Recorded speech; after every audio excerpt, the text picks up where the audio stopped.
For both large-scale UTs and small-scale UTs, we can ask different questions to know what we are looking for.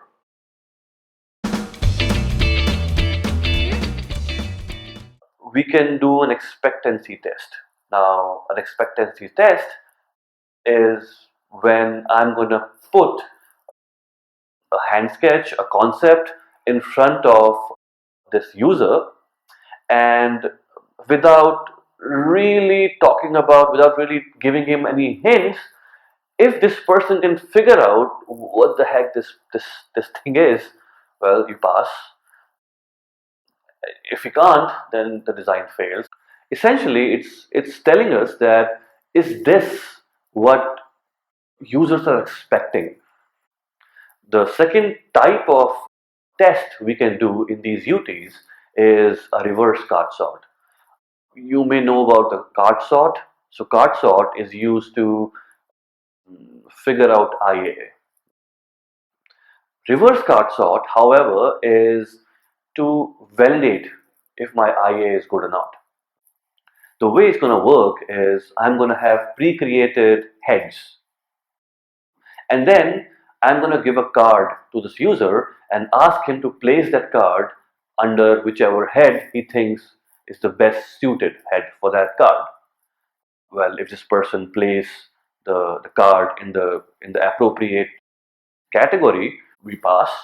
If this person does not put that in an appropriate category, which is there on the site or the app, we fail. Another type of test we can do is performance test. Now, this is exactly what most of us believe a UT is.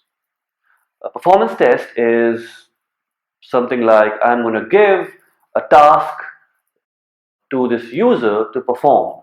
Task can be given verbally as instructions, or this task can also be given as a note. So this guy will read that note or would hear our instructions, and then there'll be a prototype for him to work with. If this person, this user, were able to complete that task, well, we pass. If this user is not able to complete the task, the test fails. Another type of test we can do is visual affordance test. Now, in this test, we would take a color printout of my app or of my site and then ask this user to circle out the places where he thinks that they can click, for example.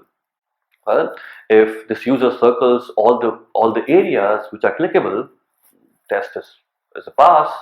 If there are links which he does not circle, well, the test fails. The next type of test is called brand definition test. Now, this usually is done at the time of visual design. Brand does not mean logos and colors and banners and images, right? Brand really means the parameter, the attribute that a user is thinking about that company. For example, Amex Travel versus Disney Travel. Both of these are travel sites, but I'm presuming the words associated with Disney is fun, family, and so on and so forth, versus the words attributed to Amex Travel is corporate, business, and so on and so forth. Right? So this brand attribute test is to figure out what are the parameters that my user, my participant, attribute to my company, to my design.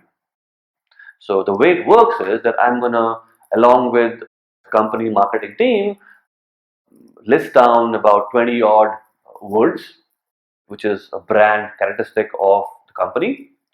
And then I'm going to show these different visual designs to the users, to the participants, and ask them to check 5 out of these 20 for each of these designs. Well, eventually, I'm going to get a matrix like this that would tell me which are the attributes that are bubbling up, and therefore I can choose the appropriate design. Another test that we can do is called free exploration test. Now, this free exploration test is about figuring out how my site is being used organically. I'm going to ask my user to play around with my site or with my app and then observe what this person is doing if there are no instructions given to him.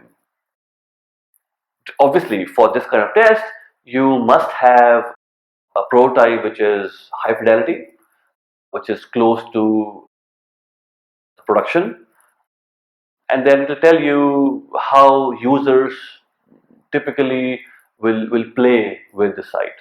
You can place all of these questions in the same UT session, or you can plan specific UT sessions to figure out these answers.